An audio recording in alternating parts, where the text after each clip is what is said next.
I make it say, yeah. When hey, what you talking about, yeah? Okay, my name is Emmanuel. I work with the Campaign for Female Education, and we've supported over 1 million girls in school and supporting young women to start businesses.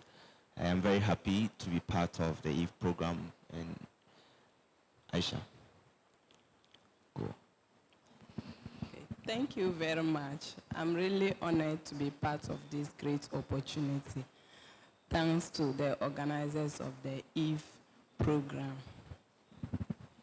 Okay, so quick one. Ayisha, so we are here to tell your story. I know your story, but the people here don't know. So quickly, you want to tell us about where you were born and your childhood. Let's start from there. Okay. I'm Ayisha Fuseini from Ghana.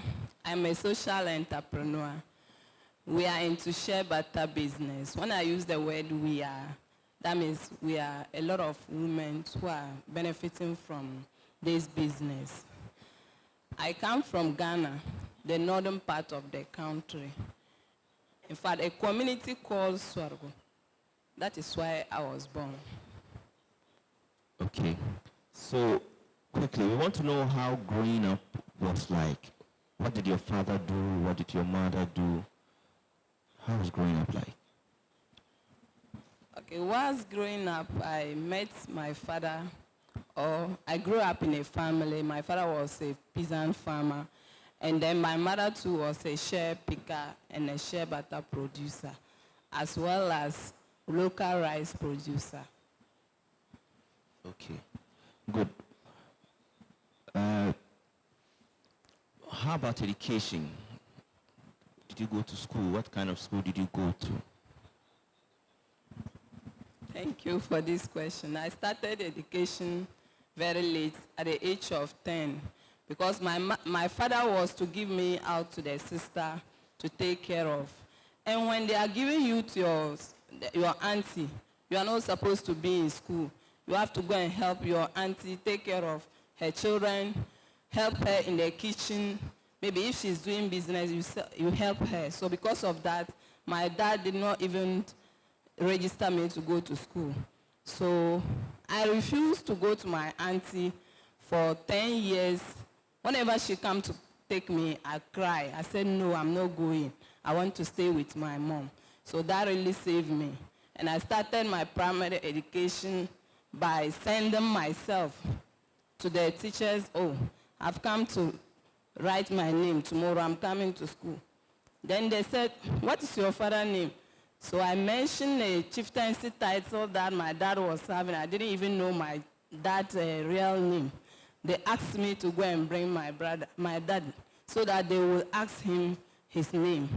So I went, and then my dad supported me to start schooling as then.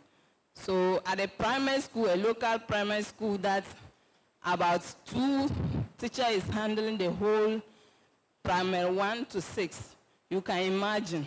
So my early education was miserable. I didn't get the right foundation. From there, I proceed to GSS. Another challenge. I have to walk 3 miles into the school, 3 miles out to the school, because we were in different community. Our own community was not having GSS. I have to walk every day to school and walk and come back. So from JSS, when I wrote my BC exams, as you know, I failed. I got aggregate 31. So I couldn't continue my education by going to tertiary SS. So I decided to go and learn typing. After all, my passion was like, women work is secretaryship, so I want to be a secretary in future. So that was my ambition. From the secondary school, I moved to tertiary to improve on my secretarial course. That was Tamale Polytechnic, now Tamale Technical University. So after completing that school, I started business. Okay, good. So why did you decide to do shea butter business? Why not any other kind of business? My doing shea butter business is not to make money for myself, but to wipe tears that the women were going through. As a child, weekends we were selling local vegetables in the market. So when we go to sell them vegetables, we always trace our mothers to where they are selling their shea butter. So I always see them having problem with their buyers, like they price it very low. And then when they are going to complain, they say their butter, their quality of the shea butter is not good. If you want, you send it home. I can't buy. And there were no weighing it. How can you just lift something like this and say it's 1 kilo without putting it on scale? So I realized that the woman was suffering too much, but they were not getting any profit out of their labor. So when the opportunity came for me to start business, I said I will start shea butter business. And I'm not going to sleep until I see the women pay for the labor that they are going through. If you know how the shea butter process goes through, you bear with me that you have to spend a lot of time, a lot of energy before you get that final product called raw shea butter. And they were not getting profit from it. So that is why I venture into that business. Great, Ayisha. So what exactly are you doing for these women that is wiping the tears that you saw? So basically what we do is to operate a shea butter processing center using machine to increase the quality of the shea butter and reduce the labor that the woman goes through by 70%. So we provide machines, water. In a processing center, they come there to see, they have their piece. As you know, Africa or Northern Ghana, there are about 4 wives in their home, the same home. So they have to concentrate on their shea butter, they have to do business. They were having a lot of challenges. So they end up by bringing out a bad product. So with this processing center, they are there working in peace. They don't go through the first labor that they used to go. The market for them. I've been going for exhibitions and so now I'm still searching for more customers. When I say more customers, those who pay the premium price for the women to enjoy their labor. So there is already market. When I get order, I pre-finance them.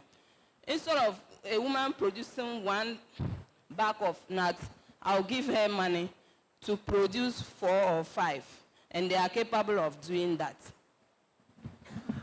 Good job, Ayisha. Maybe we'll see a little bit of Ayisha's processing center. Ayisha, if you want to take us through quickly. Okay, so this one is sorting. And then, so the machines that I'm saying, this one is a crusher, but first they used to pound it in the mortar. And then there is a roasting machine that they use. It's safe for them. But first they were roasting it from the pot. So this is the kneading aspect. So this one is finished products. That's yellow butter. We produce both yellow butter and then white butter. So this one is ready to package. Then ready for export. You can see that it's in a container at the harbor. So we export our products outside the country. Okay, Ayisha. So quickly, you've told us all the good things about the business.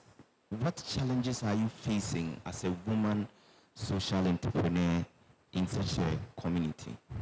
What can you say is your single most challenging situation in your business? I think I had a lot of challenges as a woman from Africa. I started in politics. I'll just chip in. That one was not about chipping. I started I came out 2010 to contest as an assemblywoman because in my area we have 5 communities. I never heard of assemblywoman, only assemblyman.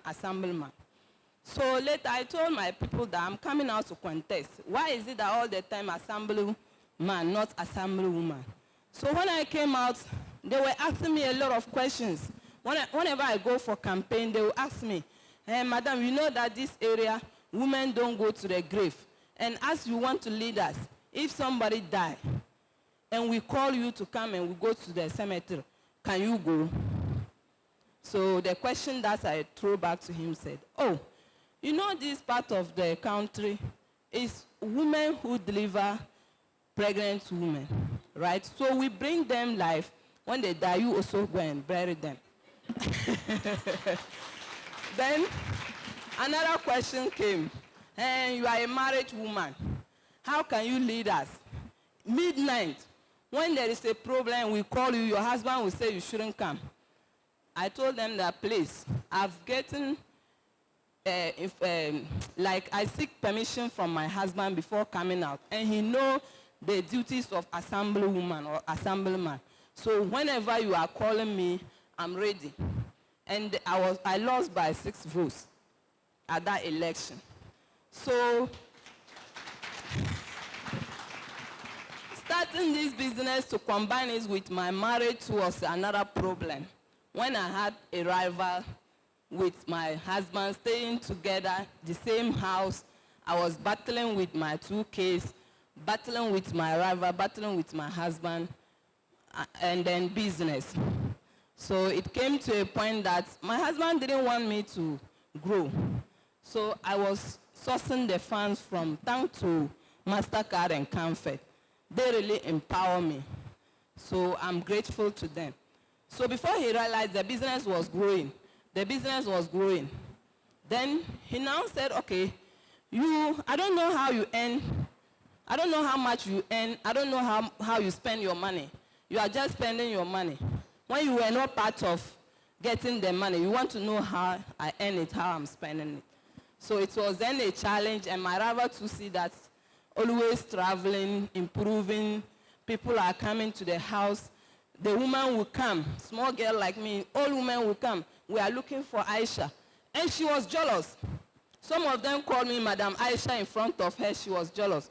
So sometimes you come, she will not even tell you that they are looking for you. Somebody came, she was looking for you. Problems upon problems.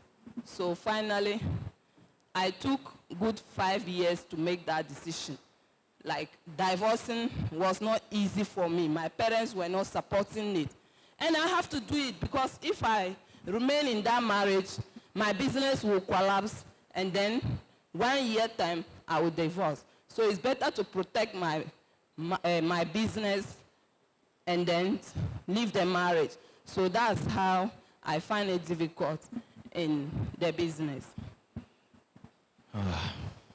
Okay, Ayisha.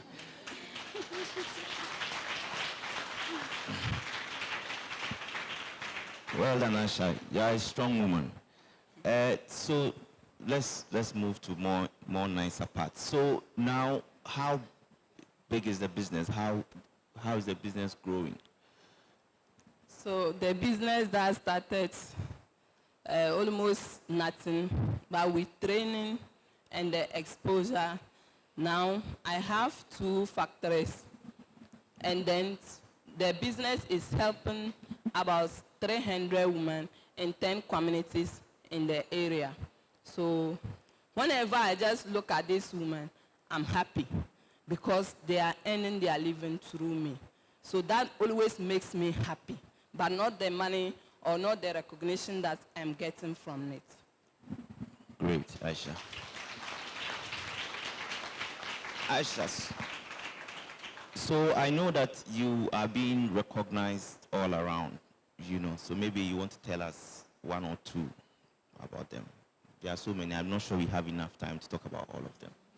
In fact, this Invest in Africa SMEs Excellence Awards, I was crying because I had 2 awards in that occasion. I was named as a Female Entrepreneur of the Year and then Innovative Business of the Year.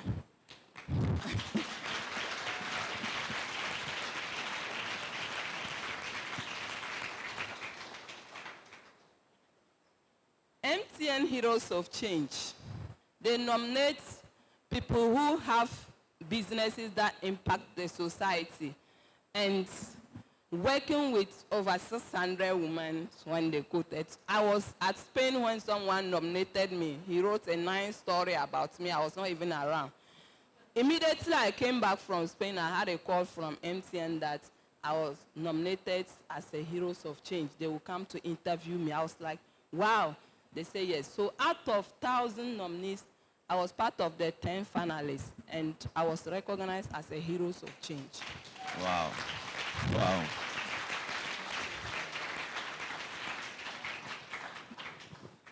Okay, Aisha. What do you think that is the key thing that will make people like you, coming from a background like you, succeed? What was the secret ingredient that helped you to come how far you have come? So that's why I said thank you to Camfed and Mastercard. With their IBP, that's Innovation-Based Program, really impacted on my life. And when they expand it, or when other organizations also come down to look around the community, they will see great people, more great people like me. In fact, if people get opportunity, mentoring, exposure, it will impact a lot of people in northern Ghana. Okay, Aisha, finally, what are your plans for your business? What do you want to do with a woman? What do you want to do with your Shepata, say 5 years, 10 years down the line? So working with these 10 communities, I have only 2 processing centers. The other one is even uncompleted. So I have to expand to other communities. There are other communities that carry their Shebata. They still carry it from far distance to my place to sell. So I need to expand to them by providing another processing centers so that they can also have full access to the project, and then the labor that they are putting in their business will reduce. So that is my plan. And moreover, I'm still searching to get good buyers that will pay premium price, as I always say. Okay, so I know you have been roaming around the world to find business and to get premium prices for your women. But I want to know what you have for us, your last words. So, as they say, when you educate a girl, everything changes. I say, when you invest in a woman, everything changes even better. I invite you all, by buying our products or like coming to support us to grow Ashiba Enterprise, to help tens of thousands of women and one day millions of women in Ghana and beyond. As it is said in my language, Mpuya. Thank you.